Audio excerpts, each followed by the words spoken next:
ഈ നല്ല പിള്ള ചമയുന്ന ആളുകളെ കുറിച്ച് ഞാൻ പച്ചയ്ക്ക് പറയാം. വൈകുന്നേരം ആയി കഴിഞ്ഞാൽ ഈ പറയണ മാന്യന്മാരെയൊക്കെ ചിലപ്പോൾ ഏതെങ്കിലും ട്രാൻസ്ജെൻഡർ നടക്കണേ കാണാം. അന്നേരം ഒന്നും ഒരുത്തരും ഒരു ട്രാൻസ്ജെൻഡർ മോശമില്ല. പിന്നെ ആദ്യം ഇവൻ കുറേ തെറിയൊക്കെ എന്നെ വിളിച്ചു, എന്നെ തന്തയ്ക്ക് തളക്കൊക്കെ വിളിച്ചു. പിന്നെ എന്നെ തന്തയ്ക്ക് തളക്കൊന്നും വിളിച്ചാൽ ഞാനും അതേ രീതിയിൽ തന്നെ മറുപടി കൊടുക്കും. അപ്പം ഞാനും കുറച്ചങ്ങോട്ട് പറഞ്ഞു. അത് അവരുടെ കയ്യിൽ റെക്കോർഡായിരുന്നു. ശരിക്കും സമൂഹത്തിന് ഒരിക്കലും കുറ്റം പറയേണ്ട കാര്യം ഇല്ല എന്നാണ് ഞാനിപ്പോൾ മനസ്സിലാക്കേണ്ടത്. സ്വന്തം വീട്ടുകാർക്ക് വേണ്ടാത്ത എന്തെങ്കിലും സാധനം നാട്ടുകാരെടുക്കുവോ? ഇല്ല. ഞാൻ ഇപ്പൊ പറയാം, ഒരു ഇന്റർവ്യൂവിൽ ഞാൻ പറഞ്ഞിട്ടില്ല ഞാൻ ട്രാൻസ് ആണെന്ന് തോന്നുമ്പോൾ എന്തും പറയാം, എന്തും ചെയ്യാവുന്ന ഒരു ധാരണയിൽ വന്നിട്ടുണ്ട്. എങ്കിൽ അത്തരത്തിലൊരു ആക്രമണം എന്റെ ഭാഗത്തുനിന്ന് ഉണ്ടാകും. ആ സമയത്ത് ഇവരിങ്ങനെ പെരുമാറിയപ്പോൾ സ്വാഭാവികമായിട്ടും ഒരു വയലന്റ് ആവുന്ന ഒരു അവസ്ഥ എനിക്ക് വന്നു. എന്റെ രഞ്ജുമ എന്ന് പറഞ്ഞ ആ സമയത്ത് കോളേജ് പഠിക്കുവോ, എന്റെ സർജറി കഴിയുന്ന സമയത്ത് എല്ലാ ദിവസവും രാവിലെ 41 ദിവസം നമ്മൾ വീട്ടിൽ നിന്ന് പുറത്തിറങ്ങാൻ പാടില്ല. അപ്പൊ എല്ലാ ദിവസവും ഈ 40 ദിവസവും അമ്മ എന്നെ രാവിലെ മഞ്ഞളിൽ കുളിപ്പിച്ചിട്ടാണ് കോളേജിൽ പോയിക്കൊണ്ടിരുന്നത്. ഈ ഗ്രാമപ്രദേശങ്ങളിലുള്ള ആളുകളാണ് പെട്ടെന്ന് എന്താണ് നമുക്ക് അത്ഭുതം സംഭവിച്ച് ഇങ്ങനെ ആയതാണ്, ദൈവത്തിന്റെ പ്രത്യേക എന്തോ ഇതാണെന്നൊക്കെ ആ ഒരു ചിന്താഗതിയാണ് അങ്ങനെ അവിടെയുള്ള ആളുകൾക്ക്, ഗ്രാമപ്രദേശത്തുള്ള ആളുകൾക്കൊക്കെ. ചേച്ചിക്ക് പ്രത്യേകിച്ച് ഒരു ഇൻട്രൊഡക്ഷൻ്റെ ആവശ്യമില്ല. കേരളത്തിലെ ആദ്യത്തെ ട്രാൻസ് വുമൺ ഓട്ടോ ഡ്രൈവർ. പിന്നെ ഇപ്പോൾ നമ്മൾ കുറച്ചധികം നാളുകളായിട്ട് ചേച്ചീൻ്റെ പേരും വീഡിയോസും നമ്മൾ കണ്ടുകൊണ്ടിരിക്കുകയാണ്. ഒരു ചെറിയൊരു സെലിബ്രിറ്റി ആയി മാറിക്കൊണ്ടിരിക്കുകയാണ്. എന്തുണ്ട് ചേച്ചി വിശേഷം? എങ്ങനെയുണ്ട് ഫീൽ ചെയ്യുന്നത്? എങ്ങനെയുണ്ട്? എന്തായാലും ഞാൻ ഭയങ്കര ഹാപ്പിയാണ്. പിന്നെ എൻ്റെ ലൈഫിൽ അന്ന എന്നുള്ളൊരു പേര് വന്നേ പിന്നെയാണ് എന്നെ 10 പേരെ അറിയാൻ തുടങ്ങിയത്. അല്ലെങ്കിൽ ആ ഒരു പേരാണ് എന്നെ ഞാനാക്കിയത്. അതുപോലെ തന്നെ ഞാൻ എൻ്റെ വണ്ടിയും അന്ന തന്നെയാക്കി.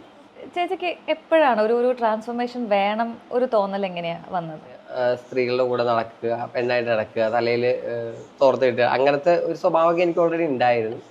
പിന്നീട് വീട്ടുകാരെയൊക്കെ പേടിച്ചൊക്കെ ആയിട്ട് നമ്മളതങ്ങ് മറച്ചു വെച്ച് വീട്ടിൽ മാക്സിമം പിടിച്ചു നിന്നു.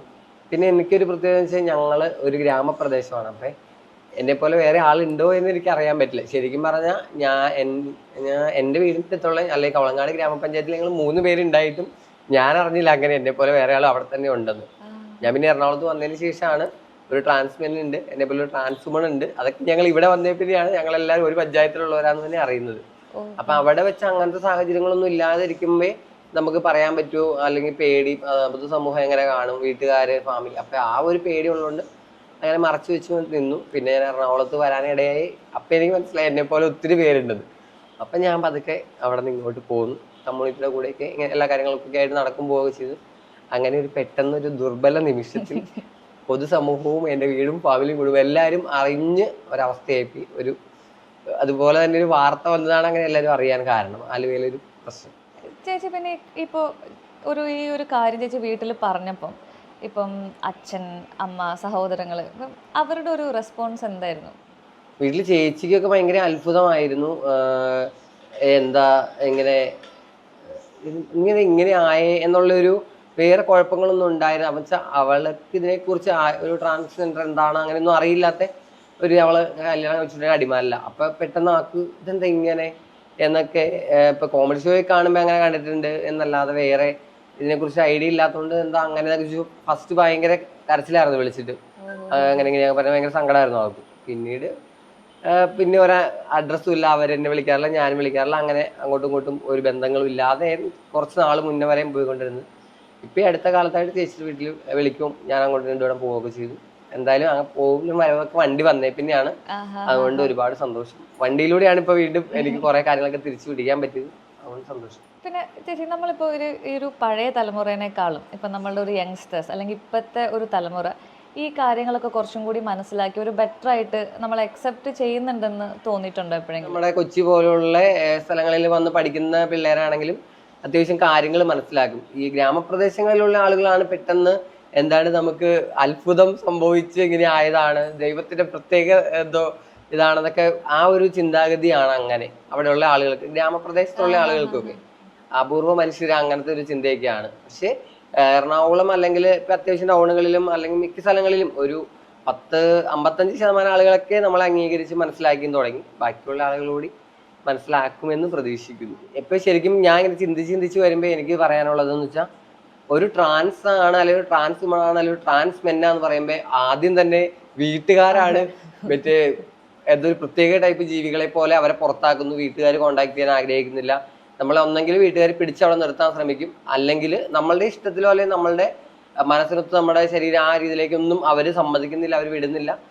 പിന്നെ എന്ന് വെച്ചാൽ നമ്മൾ തടങ്കലിൽ നിൽക്കുന്ന അവസ്ഥ, അല്ലെങ്കിൽ പുറത്തേക്ക് പോകുന്ന അവസ്ഥ.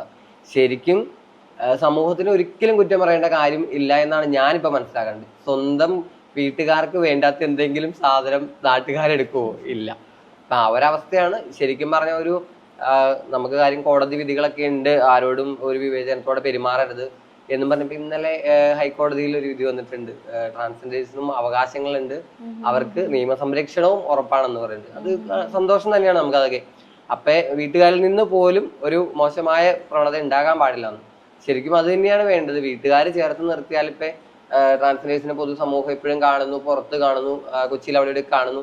ആ ഒറ്റ തരത്തിൽ മാത്രം വിലയിരുത്തും, ഒരു സെക്സ് വർക്ക് ചെയ്ത് മാത്രമേ ജീവിക്കുള്ളൂ. പക്ഷെ സാഹചര്യം കൊണ്ട് മാത്രമാണ് അങ്ങനെ നിൽക്കുന്നത്. അപ്പൊ വീട്ടുകാര് ഇങ്ങനെ ഒരു ചേർത്ത് പിടിക്കലുണ്ടെങ്കിൽ പൊതുസമൂഹവും ചേർത്ത് പിടിക്കും. അവർക്ക് അവരിപ്പോ നമ്മുടെ ഉദാഹരണത്തിന് നമ്മുടെ പത്മാലക്ഷ്മി തന്നെ, അവളുടെ വീട്ടിലുള്ളവർ ചേർത്ത് നിർത്തി പഠിക്കാനുള്ള അവസരങ്ങൾ ഉണ്ടാക്കി കൊടുത്തു. അവളുടെ ലക്ഷ്യം വെച്ച ജോലി എന്താണ്, അതിലെത്താൻ ഏറ്റവും കൂടുതൽ സഹായിച്ച അവളുടെ വീടും വീട്ടുകാരും തന്നെയാണ്. അച്ഛനും അമ്മയും ചേർത്ത് നിർത്തിയത് കൊണ്ടാണ്. അപ്പൊ ബാക്കി ഇപ്പൊ പല ആൾക്കാരും, ഇപ്പൊ ഞാനടക്കമുള്ള ആളുകൾ ധൈര്യവും തൻ്റെ ഇടവും അതിൻ്റെ ഇടയ്ക്ക് ഒരുപാട് ദുരിതവും അനുഭവിച്ചിട്ടാണ് ഇപ്പൊ എനിക്കൊരു ജോലി വേണമെന്ന് ഞാൻ ആഗ്രഹിച്ചപ്പോഴും എനിക്ക് കണ്ടെത്താൻ സാധിച്ചു. ഒരുപാട് ദുരിതത്തിലാണ് കണ്ടെത്തിയത്. ഇപ്പൊ ഞാൻ എൻ്റെ വീട്ടിലായിരുന്നെങ്കിൽ ചിലപ്പോൾ എൻ്റെ വീട്ടിലെ കന്നഡ ചികിത്സയൊക്കെ വെച്ച് എനിക്ക് വണ്ടി മേടിക്കാൻ പറ്റും. പക്ഷെ അതൊന്നും പറ്റാതെ വേറെ ആളുടെ സഹായം കൂടി ഉണ്ടായിട്ടാണ് എനിക്ക് എൻ്റെ ലക്ഷ്യത്തിൽ എത്താൻ പറ്റിയത്. അപ്പൊ ഞാൻ ഇപ്പോഴും പറയുന്നത്, നാളെ ഒരു ട്രാൻസ്മെന്നാന്ന് പറഞ്ഞാൽ ഒരിക്കലും വീട്ടുകാർ തള്ളിക്കളയരുത്, ചേർത്ത് നിർത്തണം. നമുക്ക് വേണ്ട സപ്പോർട്ട് അവരുടെ ഭാഗത്തു നിന്ന് ഉണ്ടാവണം. ഇനി ഒരു പുതുതായിട്ട് വരുന്ന ഒരു ട്രാൻസ് തലമുറയും തെരുവിലേക്ക് സ്വന്തം വീട്ടുകാരായിട്ട് ഇറക്കി വിടരുത് എന്നാണ് എനിക്ക്. ചേച്ചി, പിന്നെ പോലീസ് സ്റ്റേഷന്റെ പുറത്തുള്ളൊരു മരത്തിൽ കയറിയിട്ടുള്ളൊരു പ്രതിഷേധം കുറച്ച് നമ്മളൊരു ന്യൂസിലൊക്കെ വന്നൊരു കാര്യം, അത് ഇതുപോലെ ഒരു 4 വർഷം മുന്നേ തോന്നുന്നു, ഏകദേശം ഒരു 4-5 വർഷമൊക്കെ ആയിട്ടുണ്ട്. ആലുവ പോലീസില് ഉപദ്രവിക്കാൻ വന്ന ആളുകളെ എതിരെ ഒരു പരാതി കൊടുത്തു. അവരെ അഡ്രസ്സ് അടക്കം നമ്മളെ എടുത്തു കൊടുത്തു, ഞാനും എൻ്റെ കുറച്ച് കമ്മ്യൂണിറ്റിയും കൂടി. അപ്പൊ ആ ടൈമിലൊക്കെ നമ്മളെ എവിടെ വെച്ച് കണ്ടാലും കുറെ സാമൂഹ്യ വിരുദ്ധരെ എപ്പോഴും ഉപദ്രവിക്കുന്ന രീതിയിൽ എപ്പോഴും അങ്ങനെയായിരുന്നു. അപ്പൊ അതൊക്കെ ചൂണ്ടിക്കാണിച്ച് പലപ്പോഴും പലരും കേസ് കൊടുത്തു, പോലീസ് ഒരു നടപടി ഉണ്ടാക്കിയിട്ടില്ല. അപ്പൊ ആ സമയത്ത് ഞാനും 2-3 പേരോട് കൊണ്ട് ഒരു പരാതി കൊടുത്തു. അപ്പൊ ആദ്യം തലേദിവസം കൊടുത്തു, അവരൊരു നാളെ വരാൻ പറഞ്ഞു. പിറ്റേ ദിവസം ഞങ്ങൾ ചെന്ന് പരാതിയുടെ കാര്യം അറിയാൻ വേണ്ടിയാണ്, സാറേ എന്താണ്, ഞങ്ങൾക്ക് മുന്നോട്ട് പോകാൻ ജീവിക്കാൻ പറ്റുമോ, അവർ ഭയങ്കര ഭീഷണിയാണ് എന്നൊക്കെ പറഞ്ഞപ്പോ അവിടെയുള്ള 2 പോലീസുകാർ ഭയങ്കര മോശമായിട്ട്, അത് ഒരിക്കലും മറക്കാൻ പറ്റാത്ത ഒരനുഭവമാണ്. പോലീസുകാർ ഭയങ്കര, അവർ മെറ്റിയ ആൾക്കാർ, അവരങ്ങനത്തെ ആൾക്കാർ, ഇവരുടെ അങ്ങനെയൊക്കെ നമ്മൾ പോലീസ് സ്റ്റേഷനിലല്ല വേറെ എവിടെയോ ചെന്നിട്ട് നമ്മളെ കുറെ സാമൂഹ്യ വിരുദ്ധർ കൂടി ഇങ്ങനെ ഉപദ്രവിക്കുന്ന തരത്തിലേക്ക് ഒരു പോലീസിന്റെ ടോക്ക് മാറി. അപ്പൊ ഞങ്ങളത് മാക്സിമം ക്ഷമയോടെ പറഞ്ഞു, സാറേ ഇന്നതാണ് അവസ്ഥ, ഞങ്ങൾക്ക് ജീവിക്കാൻ പറ്റുന്നില്ലാത്ത സാഹചര്യം. എന്നിട്ട് നമ്മളിങ്ങനെ പുച്ഛത്തോടെയും അവഗണനയോടെയും ഒരു എന്താ പറയാ ആളുകളെ പറഞ്ഞ് തിരുത്തുകയും അല്ലെങ്കിൽ നമുക്ക് കൂടുതൽ സംരക്ഷണം തരേണ്ട പോലീസിന്റെ ഭാഗത്ത് നിന്ന് ഇങ്ങനത്തെ ഒരു നടപടിയൊക്കെ ഉണ്ടാവുമ്പോ, അപ്പൊ ആ ടൈമിൽ ഹോർമോൺ ട്രീറ്റ്മെന്റ് ഒക്കെ ഞാൻ സ്റ്റാർട്ട് ചെയ്തിട്ടൊക്കെ ഇരിക്കും. അപ്പൊ ആ സമയത്ത് നമുക്ക് ഓൾറെഡി കുറെ മൈൻഡ് വ്യത്യാസങ്ങളും, ടെൻഷൻ വരും, സങ്കടം വരും, ദേഷ്യം വരും, അങ്ങനത്തെ മൈൻഡുകളാണ്. ആ സമയത്ത് ഇവരിങ്ങനെ പെരുമാറിയപ്പോൾ സ്വാഭാവികമായിട്ടും ഒരു വയലന്റ് ആവുന്ന ഒരു അവസ്ഥ എനിക്ക് വന്നു. പിന്നെ ഞാൻ അവിടെ ഇരുന്ന് ഒരു വണ്ടിയിൽ ഇങ്ങനെ ചവിട്ടി കയറി നിന്നപ്പോ ഒരു പോലീസ് ഉദ്യോഗസ്ഥ മേളിൽ നിന്നോട് പറഞ്ഞു, അന്നെ നിന്റെ പേര് കേസ് എടുക്കും. അപ്പൊ ഞാൻ തിരിച്ചങ്ങോട്ട്, ഇത്രയും നേരം ഞങ്ങൾ താഴെ നിന്നപ്പോ നിങ്ങൾക്ക് കേസ് എടുക്കാൻ പറ്റിയില്ലല്ലോ, അപ്പൊ ഇനി നിങ്ങൾ എൻ്റെ പേരിൽ എന്ത് കേസാണെന്ന് വെച്ചാൽ എടുക്ക്, ഞങ്ങൾ തന്ന പരാതി പരിഹരിക്കാൻ പറ്റാത്തത് ഇനി കേസ് എടുത്തോ, കുഴപ്പമില്ല. അപ്പൊ വീണ്ടും ഒരു വയലന്റായിട്ട് എന്നോട് എടി പോയി അങ്ങനെയൊക്കെ വിളിക്കുന്നു. അപ്പൊ ഞാൻ നേരെ വണ്ടിയൊക്കെ തന്നെ ചവിട്ടി ആ ആൽമരത്തിൽ ചവിട്ടി കുറെ ബൈക്ക് ഇരിക്കണ്ടായിരുന്നു, അതിന് വെളിക്കിടെ ചവിട്ടി എങ്ങനെയും ഞാൻ അതിന് വണ്ടിയിലെത്തി. പിന്നെ അത് അപ്പോഴത്തേക്കും പിന്നെ അത് വലിയ പ്രശ്നങ്ങളിലേക്ക് എത്തി, ചാനലുകാരൊക്കെ വന്നു, വാർത്തയൊക്കെ കഴിഞ്ഞപ്പോൾ പോലീസ് ഞങ്ങൾ നടപടി എടുക്കാം എന്നൊക്കെ പറഞ്ഞു. അപ്പൊ ഞാൻ പറഞ്ഞു, ഞാൻ താഴെ നിന്ന സമയത്ത് എന്തായാലും നിങ്ങൾ നടപടി എടുത്തിട്ടില്ല, ഇവിടെ നിന്ന് ഇപ്പൊ ചാടി ഞാൻ മരിച്ചാലും ഞാൻ ഹാപ്പിയാണ്. നാളെ എൻ്റെ കമ്മ്യൂണിറ്റിക്ക് ഇതുപോലുള്ള അവസ്ഥകൾ ഉണ്ടാവാതിരിക്കാൻ ഒരു രക്തസാക്ഷിയെ വേണ്ടതെങ്കിൽ ഓക്കെ, ഞാൻ അതിന് തയ്യാറാണ്, ഞാൻ ഇറങ്ങില്ല എന്ന് തന്നെ ഒരു തീരുമാനത്തിൽ തന്നെയാണ് നിന്നത്. പിന്നെ ആ സമയത്ത് അത് ഉന്നത പോലീസ് ഉദ്യോഗസ്ഥരൊക്കെ ഇടപെടുകയും DGP എത്രയും പെട്ടെന്ന് കേസ് അന്വേഷിക്കണം എന്നൊരു ഉത്തരവ് ഇടുകയും പിന്നെ ആ ഒരു ഇതിൽ DGP ഉത്തരവിട്ടു. ആ ഒരു ട്രാൻസ്ജെൻഡർ ഒരു പോലീസ് സ്റ്റേഷനിൽ ചെന്നാൽ 10 മിനിറ്റുകളിൽ വെയിറ്റ് ചെയ്യിക്കാൻ പാടില്ല. അവർ ഹോർമോൺ ട്രീറ്റ്മെന്റ് കാര്യങ്ങളൊക്കെ ചെയ്യുന്നതാണ്, അവരുടെ മൈൻഡിൽ ചേഞ്ച് ഉണ്ടാകും എന്നൊക്കെ പറഞ്ഞൊരു സർക്കുലർ വന്നേ പിന്നെ പോലീസിന്റെ ഭാഗത്ത് നിന്ന് കുറേ മാറ്റങ്ങളൊക്കെ വന്നു. അതിൽ ദുഃഖമുണ്ട്, എന്നാൽ സന്തോഷമുണ്ട്. പിന്നെ ഈ പ്രതികളെ എല്ലാത്തിനെയും അറസ്റ്റ്, ഞങ്ങൾ പറഞ്ഞ പ്രതികളെ അല്ലെങ്കിൽ ഞങ്ങൾ ഇന്ന ആളുകളാണെന്ന് പറഞ്ഞവരെ പോലീസ് അറസ്റ്റ് ചെയ്യുകയും നടപടി എടുക്കുകയും എല്ലാം ചെയ്തു.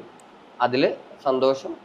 അതിൽ പിന്നെയാണ് ഞങ്ങളൊരു പോലീസ് സ്റ്റേഷനിൽ കയറി ചെന്നാലും ഞങ്ങളോടൊരു വേറെ തരത്തിൽ പെരുമാറുന്നില്ലാത്തൊരവസ്ഥ കുറേയൊക്കെ, മൊത്തം മാറിയെന്ന് ഞാൻ പറയുന്നില്ല, കുറേയൊക്കെ മാറി. ഒരുപാട് പോലീസുകാർ മാറി, അല്ലെങ്കിൽ നമ്മൾ എന്താണെന്ന് മനസ്സിലാക്കാൻ ഉള്ള ശ്രമവും അല്ലെങ്കിൽ നമ്മുടെ പരാതികൾ പരിഹരിക്കാനൊക്കെ നല്ല രീതിയിൽ. പിന്നെ അത് കഴിഞ്ഞിട്ട് നമ്മുടെ തൃക്കാക്കര ഒരു നല്ലൊരു അസിസ്റ്റന്റ് കമ്മീഷൻ ഉണ്ടായിരുന്നു, ബേബി സാറ്. അതെന്ത് കാര്യമായിട്ട് നമ്മൾ ചെന്നാലും ഒരിക്കലും ഞാൻ ഇപ്പൊ പറയാം, ഒരു ഇന്റർവ്യൂവിൽ ഞാൻ പറഞ്ഞിട്ടില്ല, ഞാൻ പരിചയപ്പെട്ടതിൽ വെച്ച് ഏറ്റവും നല്ലൊരു പോലീസ് ഉദ്യോഗസ്ഥനായിട്ട് ഞാൻ കണ്ടത് ബേബി സാറാണ്. ബേബി സാർ ഇവിടുന്ന് പിന്നെ ഇപ്പൊ തൽക്കാലത്തേക്കൊന്ന് ഇലക്ഷൻ ടൈമിലൊന്ന് മാറി വീണ്ടും തൃക്കാക്കരയ്ക്ക് തന്നെ വരുമെന്ന് പറഞ്ഞതിൽ ഒരുപാട് സന്തോഷം. അതിനെന്നുവെച്ചാൽ ഒരിക്കൽ പോലും എന്ത് പരാതിയായിട്ട് ചെന്നാലും ഇപ്പൊ നമുക്ക് പറഞ്ഞ് അതങ്ങനെയല്ല അന്നെ, അതിങ്ങനെയാണ്, ചിലപ്പോൾ അതിന്റെ ടെൻഷൻ കൊണ്ടാണ് എന്ന് വരെ നമുക്ക് പറഞ്ഞ് മനസ്സിലാക്കി ഒരു ക്ലാസ് എടുക്കുന്ന രീതിയിൽ സാറ് പറഞ്ഞ് മനസ്സിലാക്കി. അത് ഏത് സമയത്ത് ചെന്നാലും പുള്ളിനെ കാണാനുള്ള അവസരവും, നമ്മൾ ഏത് സമയത്ത് എത്ര വൈകി വിളിച്ചാലും ഫോൺ അറ്റൻഡ് ചെയ്യുന്ന ഒരു സമയം, നമ്മളൊരു കൂടപ്പുറപ്പിനെ പോലെ തന്നെ കൊണ്ടുപോയി നടക്കുന്നത്, അതൊക്കെ എനിക്ക് ഭയങ്കര സന്തോഷം കിട്ടിയൊരു കാര്യമാണ്. ആദ്യകാലങ്ങളിൽ പോലീസിനോട് ഭയങ്കര ഫൈറ്റും കാര്യങ്ങളൊക്കെ, അന്നൊന്നും ഈ സാറൊന്നും പരിചയപ്പെട്ടിട്ടില്ല. പക്ഷെ ബേബി സാറിനെയൊക്കെ പരിചയപ്പെട്ട് കഴിഞ്ഞ് പിന്നെ എനിക്ക് അങ്ങനെ വലിയ ബുദ്ധിമുട്ടുകളൊന്നും നേരിട്ടിട്ടില്ല പോലീസിന്റെ ഭാഗത്ത്. 55% ആളുകൾ നമ്മളോട് അടുത്ത് സ്നേഹിച്ച് മനസ്സിലാക്കി നിൽക്കുന്നുണ്ട്. ഒരു 45% കുറെ, അതിനടുത്ത് മെയിൻ ആയിട്ട് ഞാൻ പറയാം, സ്ത്രീകളെക്കാളും കൂടുതൽ കുത്തിത്തിരിപ്പും ഈ പറയുന്ന ഈ നല്ല പിള്ള ചമയുന്ന ആളുകളെ കുറിച്ച് ഞാൻ പച്ചയ്ക്ക് പറയാം. വൈകുന്നേരം ആയി കഴിഞ്ഞാൽ ഈ പറയുന്ന മാന്യമാരെയൊക്കെ ചിലപ്പോൾ ഏതെങ്കിലും ട്രാൻസ്ജെൻഡർ നടക്കണേ കാണാം. അന്നേരം ഒന്നും ഒരുത്തരും ഒരു ട്രാൻസ്ജെൻഡർ മോശമില്ല. അല്ലാത്ത സമയത്ത് 4 കൂട്ടുകാർ കൂടി ഇരിക്കുമ്പോൾ ഒരു ട്രാൻസ്ജെൻഡർ അതിൽ പോയി കഴിഞ്ഞാൽ അവനായിരിക്കും ഏറ്റവും അധികം കമന്റ് പറയണേ. അത് ഏറ്റവും കൂടുതൽ ഇങ്ങനെ ഉള്ള, അതായത് അവന്മാർക്ക് ട്രാൻസ്ജെൻഡേഴ്സിന് ഇഷ്ടമുണ്ട് അവന്മാരുടെ കൂടെ കറങ്ങി നടക്കാനും ചുറ്റി നടക്കാനും വേണ്ടി, അത് ഇരുട്ടിന്റെ മറവിലൊക്കെ ആയിരിക്കണം. വെളിച്ചത്ത് പറയുമ്പോൾ അവർ മെറ്റിയ ആൾക്കാർ, അങ്ങനത്തെ കുറെ ഇങ്ങനെ ഈ തലതെറിച്ച് അവന്മാരുണ്ട്. അതെനിക്ക് പറയാനുള്ളത്. ഇപ്പൊ ഒരാൾ എന്നോട് കൂടുതൽ കൂട്ടുകൂടിയാൽ അപ്പൊ തന്നെ ചോദിക്കും, അവരുടെ അടുത്താണോ കൂട്ടുകൂടുന്നത്, അവരുടെ അടുത്താണോ മിണ്ടുന്നത്, ഞങ്ങൾ എന്താ അവരെ പിടിച്ച് തിന്നു. അത് ചില ആൾക്കാർക്ക് ഭയങ്കര ദേഷ്യമുള്ള ആൾക്കാരുണ്ട്. അങ്ങനെ പറഞ്ഞ ഒരു വ്യക്തിക്കെതിരെ ഞാൻ കംപ്ലൈന്റും കൂടി കൊടുത്തിട്ടുണ്ട്. ഏതൊരു പോലീസ് സ്റ്റേഷനിൽ കൊടുത്തു, പോലീസ് വിളിച്ചു. അന്നേരം നല്ലൊരു CA ആയിരുന്നു ആ സ്റ്റേഷനിൽ ഉണ്ടായിരുന്നത്. അപ്പൊ പുള്ളി അന്വേഷിച്ചു എന്താ അവർക്ക് എന്താ പ്രത്യേകത. അപ്പൊ അങ്ങനെ ഒരു വിവേചനം അവരുടെ അടുത്ത് പാടില്ല. നിങ്ങൾക്ക് നാളെ ഒരു മോനോ മോളോ ഉണ്ടായിട്ടുണ്ടെങ്കിൽ അതൊരു ട്രാൻസ്മെന്നോ അല്ലെങ്കിൽ ഒരു ട്രാൻസ്വുമനോ ആവില്ല എന്ന് എന്തോ ഉറപ്പെന്താ. ഇപ്പൊ ഞങ്ങളെ അപമാനിക്കുകയും പുച്ഛിക്കുകയും ചെയ്യുന്ന ആളുകൾക്ക് പൊതുസമൂഹത്തിലും അല്ലാത്തടത്തും എല്ലാം ഇപ്പൊ ഒരു വാർത്തയോ എന്തെങ്കിലും ഒരു വീഡിയോ കണ്ടാൽ അതിന് അടിയിൽ വന്ന് മോശം കമന്റ് ഇടുന്ന ആളുകൾക്ക് ഒരു കൊച്ചൊക്കെ ഉണ്ടായി കഴിഞ്ഞാൽ ആ കൊച്ചു ചിലപ്പോൾ ട്രാൻസായി മാറാൻ പാടില്ലേ? അത് ഞങ്ങൾ ആരൊന്നും ചെയ്യുന്നല്ലോ. അവരുടെ രക്തത്തിലുണ്ടാവുന്ന മക്കൾ ചിലപ്പോൾ ട്രാൻസ്ജെൻഡർ ആവാൻ പാടില്ല, ട്രാൻസ്വുമൺ ആവാൻ പാടില്ലേ? അപ്പൊ അതൊക്കെ ദൈവത്തിന് നിശ്ചയമാണ്. എന്തായാലും ഞങ്ങളെ സൃഷ്ടിച്ചേക്കുന്ന ദൈവം തന്നെയാണ്. എന്തായാലും കുറെയൊക്കെ ഫൈറ്റ് ചെയ്യേണ്ടി വന്നെങ്കിൽ പോലും അതൊക്കെ മാറി തുടങ്ങി. ഇപ്പൊ ഒരു 40% ആളുകളിൽ ഒരു 10% ആളുകൾ മാത്രമാണ് ഇത്തരത്തിൽ മോശം കാര്യങ്ങൾ പറഞ്ഞ് എപ്പോഴും നമ്മളെ നിരുത്സാഹപ്പെടുത്താൻ ശ്രമിക്കുന്ന കുറച്ച് ആൾക്കാരുള്ളൂ എന്നാണ് എനിക്ക് പറയുന്നത്. അമ്മ എന്ന് പറഞ്ഞില്ലേ, അമ്മേനെ പറ്റി ഒന്ന് പറയോ? അമ്മ ഞാൻ ഈ ഒരു ലൈഫിലേക്ക് വന്നപ്പോ എന്നെ ഏറ്റവും കൂടുതൽ ചേർത്ത് നിർത്തിയത് എൻ്റെ രഞ്ജുമ്മയാണ്. രഞ്ജുമ എന്ന് പറഞ്ഞാൽ രഞ്ജുമോൾ മോഹനൻ എന്നാണ് ആളുടെ പേര്. ഇന്ത്യയിൽ ആദ്യമായിട്ട് RLV കോളേജിൽ കഥകളി പഠിച്ച് അരങ്ങേറി എല്ലാ വിഷയത്തിനും ഫുൾ മാർക്ക് മേടിച്ച് 1ാം റാങ്ക് മേടിച്ച ഒരാളാണ്. ഏറ്റവും വലിയ അഭിമാനമാണ്. പിന്നെ അതിലുപരി എന്ന് വെച്ച് കഴിഞ്ഞാൽ ഇപ്പം നമ്മൾക്ക് ജന്മം തന്ന അമ്മ നമ്മളെ ചേർത്ത് നിർത്തിയില്ല ആ സമയത്ത്. അപ്പോൾ ഞാൻ അമ്മയുടെ മകളായി എന്നെ സ്വീകരിച്ചു. അതുപോലെ ഞങ്ങൾ 5 മക്കളുണ്ട്. അമ്മയ്ക്ക് 5 മക്കളിൽ 5 പെണ്ണും ഒരാണും 6 പേരുണ്ട്. അങ്ങനെ അപ്പം നോൺ കമ്മ്യൂണിറ്റിയാണ്. ബാക്കി ഞങ്ങൾ 5 പേരുടെയും അതിൽ 4 പേരുടെയും സർജറി എല്ലാം അമ്മ കൂടെ ഉണ്ടായി. എല്ലാ കാര്യങ്ങളും ചെയ്ത് ഒരു പൂർണ്ണമായി നമ്മൾ ആഗ്രഹിക്കുന്ന രീതിയിലേക്ക് നമ്മളുടെ മനസ്സിനൊത്ത് നമ്മുടെ ശരീരം ആകണം എന്നുള്ള രീതിയിൽ തന്നെ അമ്മ നമ്മളെ പൂർണ്ണമായിട്ട് സപ്പോർട്ട് ചെയ്ത്. ഇപ്പം 4 പേര്, ഒരാളുടെ പേര് ആനി, ഒരാളുടെ പേര് അനീഷ, ഒരാളുടെ പേര് അവന്തിക, അന്ന, പിന്നെ ഒരാളുണ്ട് ഭൂമിക, അവള് നിലവിലിവിടെ ഉണ്ട്. ഇനി ആളുടെ മാത്രമാണ് പൂർണ്ണ ഇതിലേക്ക് എത്താത്തേ ഉള്ളൂ. ബാക്കി എല്ലാ കാര്യങ്ങളും ബാക്കി എല്ലാവരുടെയും കഴിഞ്ഞു. ആ എല്ലാവരെയും സർജറി ചെയ്യാനും എല്ലാത്തിനും അമ്മ കൂടെ നിൽക്കുകയും ഇപ്പോൾ ഒരമ്മ ഒരു മക്കളെ അല്ലെങ്കിൽ ഒരു ആളെ കല്യാണം കഴിച്ചു വിട്ടു അല്ലെങ്കിൽ ഒരു കുഞ്ഞുണ്ടാവുമ്പോൾ എങ്ങനെ കൊണ്ടേ നടക്കണം, അതിലുപരി അതിലും നന്നായിട്ട് സർജറി ചെയ്യുന്ന സമയങ്ങളിലൊക്കെ എപ്പോഴും കൂടെ നടക്കുകയും ഇപ്പം എൻ്റെ രഞ്ജുമ എന്ന് പറഞ്ഞ ആ സമയത്ത് കോളേജ് പഠിക്കുമോ, എൻ്റെ സർജറി കഴിയുന്ന സമയത്ത് എല്ലാ ദിവസവും രാവിലെ 41 ദിവസം നമ്മൾ വീട്ടിൽ നിന്ന് പുറത്തിറങ്ങാൻ പാടില്ല. അപ്പം എല്ലാ ദിവസവും ഈ 40 ദിവസവും അമ്മ എന്നെ രാവിലെ മഞ്ഞളിൽ കുളിപ്പിച്ചിട്ടാണ് കോളേജിൽ പോയിക്കൊണ്ടിരുന്നത്. അപ്പോൾ നമ്മുടെ അമ്മ സഹിക്കുന്നേക്കാളും ഒരുപാട് ത്യാഗം സഹിച്ചിട്ടാണ് ഇപ്പം ഞങ്ങളെ 5 പേരെ ചേർത്ത് നിർത്തി എല്ലാ കാര്യങ്ങൾക്കും ഒരു നേരത്തെ ആഹാരം ഉണ്ടാക്കി ആയാലും അത് വായിൽ വെച്ച് തന്ന് കുഞ്ഞു പിള്ളേരെ കൊണ്ടുപോയി നടക്കുന്നത് എങ്ങനെയാണ് അതുപോലെ കൊണ്ടുപോയി നടന്ന് കിട്ടയാണ് അമ്മ കോളേജിൽ പോവും. അത് കഴിഞ്ഞ് കോളേജിൽ പോയിട്ട് വന്നിട്ടും ബാക്കി വന്ന് എൻ്റെ അടുത്തുള്ള കാര്യങ്ങളൊക്കെ ചെയ്യും. പിന്നെ വിലാസിനി എന്ന് പറഞ്ഞൊരു മമ്മിയാണ് എന്നെ നോക്കാനായിട്ട് വീട്ടിൽ നിന്നുകൊണ്ടിരുന്ന ആളിപ്പോൾ മരിച്ചുപോയി. എന്തായാലും എൻ്റെ രഞ്ജുമ്മയാണ് എന്നെ ഏറ്റവും കൂടുതൽ ചേർത്ത് നിർത്തിയതും ഇന്ത്യയിൽ ആദ്യമായിട്ട് കഥകളി പഠിച്ച് അരങ്ങേറിയ ഒരു ട്രാൻസ്വുമണാണ്. എന്തായാലും അതും ഒരുപാട് അഭിമാനവും സന്തോഷവും, ഒരുപാട് റിസ്ക് എടുത്തിട്ടാണ് അമ്മ ആ ഒരു നിലയിൽ എത്തിയത്. അതിൽ വളരെയധികം സന്തോഷമുണ്ട്. ചേച്ചിക്ക് ഇപ്പോൾ ഒരുപാട് സാഹചര്യങ്ങളിൽ വളരെ ശക്തമായിട്ട് പ്രതികരിക്കേണ്ടി വന്നിട്ടുണ്ടെന്ന് പറഞ്ഞല്ലോ. അപ്പോൾ ഇതിൽ ഏതെങ്കിലും ഒരു ഇൻസിഡൻറ്റ് ഇപ്പോൾ ഓർമ്മയിൽ വരുന്ന ഒരു ഇൻസിഡൻറ്റ് ഞങ്ങളായിട്ട് ഷെയർ ചെയ്യും. 4 വർഷമൊക്കെ ഉണ്ട്. കളമശ്ശേരിയിൽ വെച്ച് ഞാനൊരു കൂട്ടർ 7 മണി കഴിഞ്ഞു, ഞങ്ങളിങ്ങനെ നടന്ന് റോഡ് സൈഡിൽ കൂടെ പോയപ്പോൾ ഒരു ബെൻസിൽ വന്നിട്ട് ഒരാൾ എടാന്ന് വിളിച്ചിട്ട് നിനക്കൊക്കെ വല്ല കട്ട ചുമക്കാൻ പോകാൻ പാടില്ലേ, കല്ല് ചുമക്കാൻ പോകാൻ പാടില്ല എന്നൊക്കെ കുറേ ചീത്ത കുറേ വർത്തമാനങ്ങളും അതിൻ്റെ കൂടെ ഇങ്ങനെയും പറഞ്ഞു. ആളെന്നിട്ട് വണ്ടി പെട്ടെന്ന് ക്ലാസ് കയറ്റിയിട്ട് പോയി. ഞങ്ങൾ നേരെ വണ്ടി ഫ്രണ്ടിലായിട്ട് ഞങ്ങൾ ഇടിക്കാൻ പാകത്തിന് വന്നു, വെട്ടിച്ചുകൊണ്ട് വന്നു. എന്നിട്ട് ആളെന്താ ചെയ്തതെന്ന് വെച്ച് കഴിഞ്ഞാൽ കുറേ ചീത്ത വിളിച്ചു, ഇങ്ങനെയൊക്കെ പറഞ്ഞു. അങ്ങ് പോയപ്പോൾ ഞാൻ വണ്ടി നമ്പർ പെട്ടെന്ന് നോക്കി, വണ്ടി നമ്പർ ക്യാച്ച് ചെയ്യാൻ ഏത് വണ്ടി എടുത്ത് അതൊന്ന് സംസാരിച്ചാലും ഞാൻ പെട്ടെന്ന് വണ്ടി നമ്പർ നോക്കും. അപ്പം അതുപോലെ വണ്ടി നമ്പർ ഞാൻ കറക്റ്റായിട്ട് ക്യാച്ച് ചെയ്തപ്പോൾ ഇരിങ്ങാലക്കുട ഭാഗത്തുള്ള വണ്ടിയാകത്ത് എനിക്ക് ഏകദേശം മനസ്സിലായി. ഞാൻ വണ്ടി നമ്പർ അപ്പം തന്നെ നോട്ട് ചെയ്ത് വെച്ചിട്ട് വണ്ടി ഞാൻ ചുമ്മാ ഫോണിൽ അടിച്ചിട്ടു. അപ്പം എൻ്റെ ഒരു സാധാ ഒരു സെറ്റായിരുന്നു. അപ്പം ഞാൻ എന്താ അടിച്ചിട്ടു. അത് കഴിഞ്ഞിട്ട് എന്തായാലും അപ്പം എനിക്ക് പെട്ടെന്ന് ഒരു ചിന്ത വരുക, അവൻ എന്നോട് ചോദിക്കുന്നതിലേക്ക് കട്ട ചുമക്കാൻ പോകാൻ പാടില്ല, കല്ല് ചുമക്കാൻ പോകാൻ പാടില്ല. അവൻ്റെ അച്ഛൻ പണം ഉണ്ടാക്കിയിട്ടാണ് അവൻ ബെൻസിൽ പോകുന്നത്. എൻ്റെ അച്ഛൻ ഒത്തിരി പണം ഉണ്ടാക്കിയിട്ടില്ല, എൻ്റെ വീട്ടുകാർ ചേർത്ത് തീർന്നിട്ടില്ല. അപ്പം ഞാൻ റോട്ടിൽ കൂടെ പോകുന്നു. അപ്പം അവൻ എന്താണ് പ്രശ്നം, എന്തായാലും അങ്ങനെ വിട്ടിട്ട് കാര്യമില്ലല്ലോ എന്ന് എനിക്ക് തന്നെ മനസ്സിൽ തോന്നി. ഞാൻ നേരെ പിറ്റേ ദിവസം ആലുവ പോലീസ് സ്റ്റേഷൻ പരിസരമാണ്. അപ്പം ഇതെല്ലാം കൊണ്ടൊരു പരാതി കൊടുത്തു. എന്നിട്ട് ഇന്ന വണ്ടി എന്നൊക്കെ പറയുമ്പോൾ വണ്ടിയുടെ RC ഓണർ നിലവിൽ സ്റ്റേഷനിൽ നിന്ന് വിളിപ്പിച്ച് കഴിഞ്ഞപ്പോൾ ആൾപ്പാറാട്ടം നടത്തിയ ആൾ വന്നേക്കുന്നു. അതായത് ഈ തെറി വിളിച്ചിട്ട് പോയ ആളല്ല വന്നത്, ആളുടെ അച്ഛൻ വന്നേക്കുന്നു. അച്ഛൻ വന്നപ്പോൾ ഞാൻ പറഞ്ഞു അവിടെ സിയോട് പറഞ്ഞു, സാറേ ഇതല്ല ആളെന്ന് പറഞ്ഞു. അപ്പോൾ പുള്ളി പറഞ്ഞു, മോളെ അന്ന് ഞാൻ ഡൈ ഒക്കെ ചെയ്തിട്ടുണ്ടായിരുന്നു, മുടിയൊക്കെ കറുത്തിരുന്നോണ്ട് മോൾക്ക് തോന്നാത്തതുകൊണ്ടായിരിക്കും, മോള് റോഡ് ക്രോസ് ചെയ്ത് പോയപ്പോഴും. അപ്പം എനിക്ക് അത് എവിടെ വെച്ചായിരുന്നു അങ്ങളെന്ന് പറയാൻ പറഞ്ഞു. പുള്ളി പറഞ്ഞ സ്ഥലവും ഞാൻ പറഞ്ഞ സ്ഥലവും 2 അപ്പം ഞാൻ പറയാം എന്തായാലും നിങ്ങളല്ല വണ്ടി ഓടിച്ചത്, നിങ്ങളല്ലായിരുന്നു, വണ്ടി ഓക്കെ ഇത് തന്നെ. അപ്പോൾ പുള്ളിക്കാരൻ അപ്പം CA കറക്റ്റ് ചോദിച്ചു, ഉള്ള സത്യം പറയാൻ പറഞ്ഞു. അപ്പോൾ പുള്ളിക്കാരൻ പറഞ്ഞില്ല. അത് കഴിഞ്ഞപ്പോൾ CAനോട് എൻ്റെ പൊക്കോ 2 ദിവസത്തിനുള്ളിൽ വിളിപ്പിക്കാൻ തന്നു. 2 ദിവസത്തിനുള്ളിൽ എന്തായാലും പോലീസിൻ്റെ ഭാഗത്ത് നല്ലൊരു ഇടപെടലാണ് അതിനകത്ത് ഉണ്ടായത്. അതിനെന്ന് വെച്ചാൽ നിലവിൽ ഈ പറയുന്ന അങ്കിളുടെ ഫോൺ ലൊക്കേഷൻ എടുത്ത് ആളന്ന് ഇരിങ്ങാലക്കുടയിൽ നിന്ന് എറണാകുളത്തേക്ക് വന്നിട്ടേ ഇല്ല. അന്ന് പുള്ളിയുടെ വീട്ടിൽ നിന്ന് ഈ വണ്ടി കൊണ്ട് വന്നേക്കണ പുള്ളിയുടെ മകനാണ്. അപ്പം അങ്ങനെ പുള്ളിയുടെ മകൻ്റെ ഇതെടുത്ത് മകനാണ്. അപ്പം പുള്ളി ഒരു 2 ദിവസത്തിനുള്ളിൽ വരാൻ പറഞ്ഞു. വന്നിപ്പോൾ ഈ പറയുന്ന അച്ഛൻ മോനെ സപ്പോർട്ട് ചെയ്തിട്ട് പറയാണ്, എൻ്റെ മകൻ ഒരുപാട് പഠിച്ചിട്ട് ജോലി കിട്ടാത്ത വിഷമത്തിൽ ചിലപ്പോൾ ഇവരെ കണ്ടപ്പോൾ ചീത്ത പറഞ്ഞിട്ട് പോയാൽ. അപ്പം CA ചോദിച്ചു, അപ്പം നിങ്ങളാണ് വണ്ടി ഓടിച്ചതെന്നല്ലേ ആദ്യം പറഞ്ഞത്, അപ്പം നിങ്ങൾ ആദ്യം തന്നെ കള്ളത്തരല്ലേ പറഞ്ഞേ, അവരും മനുഷ്യർ തന്നെയാണ്, അവരോട് ഇങ്ങനെ കാണിക്കേണ്ട കാര്യമില്ല. അപ്പം ഞാൻ പെട്ടെന്ന് ചോദിച്ചു അങ്കിള്. അപ്പം പുള്ളി പറഞ്ഞു, ഞാൻ ഹൈക്കോടതിയിൽ നിന്ന് റിട്ടയർഡ് അഡ്വക്കേറ്റ് ആണെന്ന് പറഞ്ഞു. അപ്പം ഞാൻ ചോദിച്ചു, അങ്കിൾ ഏതെങ്കിലും ഒരു പുസ്തകത്തിൽ കുറെ പഠിച്ചിട്ടും ജോലി കിട്ടാതെ വരുമ്പോൾ ട്രാൻസ്ലേഷന് തെറി വിളിച്ചാൽ ജോലി കിട്ടുമെന്ന് എഴുതി വെച്ചിരിക്കണേ ഏതാ പുസ്തകത്തിൽ ഒന്ന് പറയാം എന്ന് ചോദിച്ചു. അത് കഴിഞ്ഞിട്ട് ഞാൻ പറഞ്ഞു, ഞാനിത് കേസായിട്ട് എൻ്റെ മുന്നോട്ട് പോവുകയാണ്. അത് മാത്രമല്ല അത്യാവശ്യം ചാനലുകാരും പത്രക്കാരെയൊക്കെ വിളിച്ചിട്ട് ഈ ആളാണെന്ന് പറഞ്ഞ് എല്ലാ പത്രത്തിലും ചാനലിലൊക്കെ വരട്ടെ, ആളൊന്ന് ഫേമസ് ആവട്ടെ എന്ന് പറഞ്ഞു. അപ്പം അങ്കിൾ മോളാൻ ചെയ്യരുത്, മോശമാണെന്ന് പറഞ്ഞു. അപ്പം ഞാൻ ഞങ്ങളോടൊക്കെ ചെയ്തത് നല്ലതാണ്, ഞങ്ങളോട് നിങ്ങൾ കാണിക്കുന്നത് നല്ലതാണോ, നിങ്ങളൊന്നും അല്ലെങ്കിൽ ഒരു അഡ്വക്കേറ്റ് ആണ്, നല്ല കാര്യങ്ങളല്ലേ മക്കൾക്ക് പറഞ്ഞു കൊടുക്കുന്നത്, ഞങ്ങളെ കാണുമ്പോൾ തെറി വിളിക്കുക വണ്ടി ഇടിക്കാൻ വരിക ഇതൊക്കെയാണോ ചെയ്യേണ്ടതെന്ന് ചോദിച്ചു. അത് കഴിഞ്ഞിട്ട് പിന്നെ കുറേ നേരം ഞാനും ഇങ്ങനെ തന്നെ കേസായിട്ട് തന്നെ മുന്നോട്ട് പോകും, അതിലുപരി ഞാൻ എന്തായാലും വീഡിയോ ഒക്കെ എടുത്ത് പോസ്റ്റ് ചെയ്യുമെന്നൊക്കെ പറഞ്ഞ് അങ്ങനെ കുറേ നേരം നിന്നു. പിന്നെ എൻ്റെ അടുത്ത് CA പറഞ്ഞു എന്തായാലും അവർ അത്യാവശ്യം ഇതായി, നാണം കെട്ട ഒരു അവസ്ഥയിലാണ്, അപ്പോൾ എന്താണെന്ന് വെച്ചാൽ അതിനൊരു തീരുമാനം പറയുന്നത്.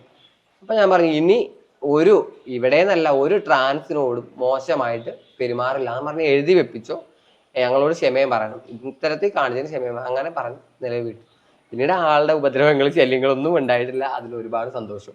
അത് പോലീസിന്റെ ഭാഗത്തുനിന്ന് ഒരു നല്ല നടപടി, അല്ലെങ്കിൽ ആരാന്നറിയില്ല, അല്ലെങ്കിൽ ആളെ വിളിച്ചപ്പോൾ ഇയാൾ തന്നെയാണെന്ന് പറഞ്ഞ് പോലീസിന് വേണമെങ്കിൽ വേണമെങ്കിൽ നമ്മൾ ഒഴിവാക്കി വിടാം. പക്ഷെ എന്തായാലും ആ ഫോൺ ലൊക്കേഷൻ നോക്കിയപ്പോൾ ആള് വേറെയാണെന്ന് മനസ്സിലായി. അവരിതാണ് കള്ളത്തരം കാണിച്ച് നമ്മളുടെ ഭാഗത്ത് ശരിയുണ്ട് എന്ന് പോലീസിന് മനസ്സിലായി. പോലീസ് കറക്റ്റ് രീതിയിൽ കൈകാര്യം ചെയ്തതിൽ ഒരുപാട് സന്തോഷം. ചേച്ചി അതുപോലെ ഇപ്പൊ നമ്മളുടെ ഈ ഒരു വീട്, ഇപ്പൊ ചേച്ചി താമസിക്കുന്ന ഈ ഒരു ഏരിയയിലുള്ള ആൾക്കാരുടെ ഒരു സഹകരണം എങ്ങനെയാണ്? നമുക്ക് നല്ല രീതിയിലാണോ, അതോ നേരത്തെ പറഞ്ഞ പോലത്തെ മോശം അനുഭവങ്ങൾ ഇവിടെ നിന്നും ചേച്ചിക്ക് അനുഭവപ്പെട്ടിട്ടുണ്ടോ? ഈ ഭാഗത്ത് എല്ലാവരും നല്ല പോസിറ്റീവായിട്ട് തന്നെയാണ് എന്നോട് ഇടപഴകുന്നതും സംസാരിക്കുന്നതും എല്ലാം. സാധാരണ ഒരു സ്ത്രീയോട് എങ്ങനെയാണോ പെരുമാറുന്ന അയൽവക്കത്ത് താമസിക്കുന്നത് അതേ രീതിയിൽ തന്നെയാണ് എല്ലാവരും പെരുമാറുന്നത്.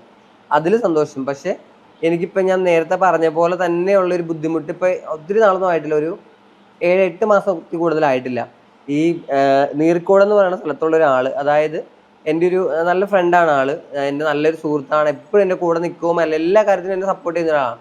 അപ്പം ആളുടെ കൂട്ടുകാരനാണെന്ന് പറയുന്നു ഒരു വ്യക്തി എന്നെ വിളിച്ചിട്ട് ഭയങ്കര ഭീഷണിപ്പെടുത്തൽ, പച്ച തെറിയൊക്കെ എന്നെ വിളിച്ച് ഒരേ വർത്തനങ്ങൾ, ആ തെറിയൊന്നും പറയാൻ പറ്റാത്ത തെറികളാണ് അല്ലേ. അപ്പം ആദ്യം ഞാൻ ആരാണ് എന്താണെന്നൊക്കെ ചോദിച്ചു. അപ്പം ഞാൻ ചോദിച്ചു നിനക്ക് നിന്റെ വീട്ടിലെ കാര്യം നോക്കിയാൽ പോരെ, നീ എന്തിനാ മറ്റുള്ളവരുടെ വീട്ടിലെ കാര്യം നോക്കുന്നത് എന്നൊക്കെ ചോദിച്ചു. അപ്പം അവൻ ഭയങ്കര എന്നെ കൊന്നു കളയുമെന്നുള്ള ഭീഷണിയൊക്കെയാണ്. അപ്പം എന്തായാലും ഞാൻ ഓർത്തു എന്നാൽ പിന്നെ ഇവനെ അങ്ങനെ വെറുതെ വിട്ടിട്ട് കാര്യമില്ലല്ലോ, പ്രശ്നങ്ങളിലേക്ക് നമ്മൾ പോകണ്ടെന്ന് വിചാരിച്ചിരിക്കുമ്പോൾ നമ്മൾ പ്രശ്നങ്ങളിലേക്ക് വലിച്ചു കൊണ്ടേ ഇടുക. അപ്പം ഈ പറയുന്ന വ്യക്തിക്ക് എൻ്റെ അടുത്ത് വരുന്നതിനും മിണ്ടുന്നതിനും പോകുന്നതിനും ഒരു നാണക്കേടും ഇല്ല, ഒരു മാനക്കേടും ഇല്ല. അതായത് എൻ്റെ സുഹൃത്തിന് അവൻ്റെ വേറെ അകത്ത് നിൽക്കുന്ന മറ്റൊരു കൂട്ടുകാരനാണ് പ്രശ്നം, വലിയ ചോർച്ചിൽ. പിന്നെ ഞാൻ വിട്ടുകൊടുത്തില്ല. ഞാൻ നേരെ കൊണ്ടുപോയി ഏലൂര് പോലീസ് സ്റ്റേഷൻ, നമ്മുടെ ഇവിടെ തൊട്ടടുത്ത പോലീസ് സ്റ്റേഷനിൽ കൊണ്ടുപോയി പരാതി കൊടുത്തു. പോലീസ് വിളിപ്പിച്ചു. എൻ്റെ കയ്യിൽ ഫോൺ റെക്കോർഡ് ഉണ്ടായിരുന്നു, ഇവൻ എന്നെ വിളിക്കുന്ന തെറിയെല്ലാം ഉണ്ടായിരുന്നു. പിന്നെ ആദ്യം ഇവൻ കുറേ തെറിയൊക്കെ എന്നെ വിളിച്ചു, എൻ്റെ തന്തയ്ക്ക് തളക്കൊക്കെ വിളിച്ചു. പിന്നെ എന്നെ തന്തയ്ക്ക് തളക്കൊന്നും വിളിച്ചാൽ ഞാനും അതേ രീതിയിൽ തന്നെ മറുപടി കൊടുക്കും. അപ്പം ഞാനും കുറച്ചങ്ങോട്ട് പറഞ്ഞു, അത് അവൻ്റെ കയ്യിൽ റെക്കോർഡായിരുന്നു. പക്ഷെ ആദ്യമായിട്ട് എന്നെ ഇങ്ങോട്ട് എൻ്റെ നമ്പർ അവന് ഞാൻ കൊടുത്തിട്ടില്ല. എൻ്റെ നമ്പർ എവിടെന്നോ മേടിച്ച് എന്നെ പച്ചത്തെറി വിളിച്ച് പിന്നെ ഞാൻ അവനെ വെറുതെ വിടേണ്ട കാര്യമുണ്ടോ?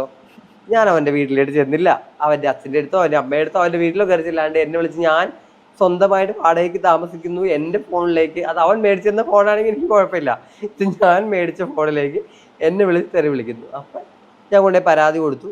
അവിടെ വന്നു നല്ലൊരു CA ആയിരുന്നു, SIയും CAയും പറഞ്ഞു, കാര്യങ്ങൾ സംസാരിച്ചു, ചോദിച്ചു. അപ്പം നിന്നോട് ആരാണ് അന്നെ വിളിച്ച് തെറി വിളിക്കാൻ പറയുന്നത്? അന്നയ്ക്ക് എന്താണ് പ്രത്യേകത? അവരും മനുഷ്യരല്ലേ. അപ്പം അന്നോട് കൂട്ടുകൂടാൻ പാടില്ല എന്ന് പറയാൻ നീ ആരാണ്? ഇവിടെ എല്ലാ കോടതി ഉത്തരവും അവരെ മാറ്റി നിർത്തരുത്, ചേർത്ത് നിർത്തരുത്, എല്ലാ ഉത്തരവുകളും അവർ സമൂഹത്തിൽ നന്നായിട്ട് ജീവിക്കാൻ ആഗ്രഹിക്കുന്നു.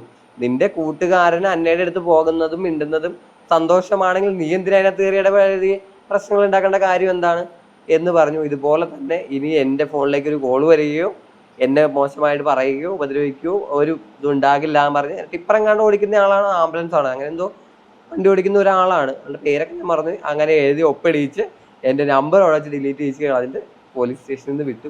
പിന്നെ അവൻ്റെ ശല്യങ്ങളൊന്നും ഉണ്ടായിട്ടില്ല. പിന്നീട് ഇങ്ങോട്ട് ഇതുവരെ വേറെ പ്രശ്നങ്ങളൊന്നും ഉണ്ടായിട്ടില്ല. പിന്നെ ഞാൻ ആരുടെ അടുത്തായിട്ട് മോശമായ ഒരു കാര്യത്തിനും പോകുന്നില്ല. തിരിച്ച് എൻ്റെ അടുത്തായിട്ട് ഇങ്ങോട്ട് വന്നാൽ ഞാനൊട്ട് വെറുതെ വിടുകയില്ല. അതിപ്പോൾ ഞാൻ വണ്ടിയിൽ പോകുമ്പോഴായാലും ഞാൻ ചിലപ്പോൾ രാത്രിയൊക്കെ വണ്ടി ഓടിക്കാറുണ്ട്. ഞാൻ അത്യാവശ്യം ഒരു മരുന്നിന് ഒരു പെപ്പർ സ്പ്രേ എപ്പോഴും എൻ്റെ കയ്യിലുണ്ടാവും. മോശമായിട്ട് എന്തെങ്കിലും പറയുകയോ അല്ലെങ്കിൽ ഏതെങ്കിലും തരത്തിലൊരു ഉപദ്രവം വന്നിട്ടുണ്ടെങ്കിൽ ഞാൻ തീർച്ചയായിട്ടും എന്നെ ഉപദ്രവിക്കുന്ന ആൾക്ക് ഞാൻ പെപ്പർ സ്പ്രേ അടിക്കും. അത് കേസൊക്കെ അവിടെ ആയിക്കോട്ടെ, ഞാൻ അങ്ങോട്ട് ഒരാളെങ്കിലും അറ്റാക്ക് ചെയ്യാൻ പോകില്ല. എന്നെ ഇങ്ങോട്ട് ഉപദ്രവിക്കാൻ വന്ന എൻ്റെ സേഫ്റ്റിക്ക് വേണ്ടി മാത്രം ഞാൻ പെപ്പർ സ്പ്രേ എപ്പോഴും കൊണ്ടുപോയി നടക്കും വണ്ടി കൊണ്ടുപോകുമ്പോൾ. അതിനാന്ന് വെച്ചാൽ ഈ ചില ആളുകൾക്ക് എനിക്ക് സ്കൂട്ടർ ഉണ്ടായ സമയത്ത് ഞാൻ പോകുമ്പോൾ ഇപ്പം പെട്ടെന്ന് ഏതെങ്കിലും തരത്തിൽ, പിന്നെ എനിക്ക് വലിയ ഇഷ്ടമുള്ളൊരു സംഭവമാണ് ലിഫ്റ്റിക്ക് കിട്ടി പോകുമ്പോൾ ചിലർ പെട്ടെന്ന് നോക്കും, നമ്മൾ ട്രാൻസ്ഫാർ മനസ്സിലാക്കി ചിലപ്പോൾ വണ്ടിയുടെ പുറകെ വരുന്ന അവസ്ഥകളൊക്കെ ഉണ്ടായിട്ടുണ്ട് സ്കൂട്ടറിലൊക്കെ പോകുമ്പോൾ. അപ്പം ആ ഒരു പേടി എനിക്ക് ഉള്ളത് കൊണ്ട് ഓട്ടോയിൽ പോകുമ്പോൾ അങ്ങനെ ട്രാൻസാന്ന് തോന്നുമ്പോൾ എന്തും പറയാം എന്തും ചെയ്യാവുന്നൊരു ധാരണയിൽ വന്നിട്ടുണ്ട്. എങ്കിൽ അത്തരത്തിലൊരു ആക്രമണം എൻ്റെ ഭാഗത്തുനിന്ന് ഉണ്ടാകും. കേരളത്തിലെ ആദ്യ ട്രാൻസ്വുമൺ ഓട്ടോ ഡ്രൈവർ, ഈ ഒരു ക്യൂരിയോസിറ്റിയാണ് ഞങ്ങളിപ്പോൾ ഇവിടെ കൊണ്ട് എത്തിച്ചേക്കണത്. ഇപ്പോൾ ചേച്ചീൻ്റെ അടുത്ത് ഒരുപാട് വർത്തമാനം പറഞ്ഞപ്പോൾ ഞങ്ങൾക്ക് മനസ്സിലാച്ചിട്ട് ഏറ്റവും വലിയ ആഗ്രഹമായിരുന്നു ഈ ഓട്ടോ. ഇനി എന്താണ്? ഇനി എനിക്ക് എൻ്റെ ഏറ്റവും വലിയ സ്വപ്നവും ആഗ്രഹവും എനിക്ക് സ്വന്തമായിട്ടൊരു കൊച്ചു വീടും പിന്നെ എൻ്റെ പട്ടികളും എൻ്റെ കോഴികളും എൻ്റെ കിളികളും എല്ലാമായിട്ട് അങ്ങനെ ഒരു കൊച്ചു വീടാണ് എൻ്റെ സ്വന്തമായിട്ട്. കൊച്ചു വീട് സ്വന്തമായിട്ട് വേണമെന്നാണ് ഏറ്റവും വലിയ ഇനിയുള്ളൊരു ആഗ്രഹം. അങ്ങനെ ഒരു വീട് ഉണ്ടാക്കണം എന്നത് പറഞ്ഞ് അറിയിക്കാൻ പറ്റാത്ത പോലത്തെ വലിയൊരു സ്വപ്നമാണ്. അത് പെട്ടെന്ന് നടക്കുമെന്ന് എനിക്ക് തോന്നുന്നില്ല. അത് ഒരുപാട് ഇപ്പം ഇങ്ങോട്ട് വന്നതിനേക്കാളും കുറേ ഇരട്ടിക്കിരട്ടി നടക്കേണ്ടി വരും. എന്നാൽ ഏറ്റവും വലിയ ആഗ്രഹം ഒരു കൊച്ചു വീട് തന്നെയാണ്. തീർച്ചയായും ആഗ്രഹം നടക്കട്ടെ. Thank you so much. തീർച്ചയായിട്ടും ഇത്രയും സമയം സ്പെൻഡ് ചെയ്തത് എല്ലാവരുടെയും പ്രാർത്ഥന ഉണ്ടാവണം എനിക്കൊരു വീടും കൂടി ഉണ്ടാവാൻ വേണ്ടി. തീർച്ചയായിട്ടും. ബൈ.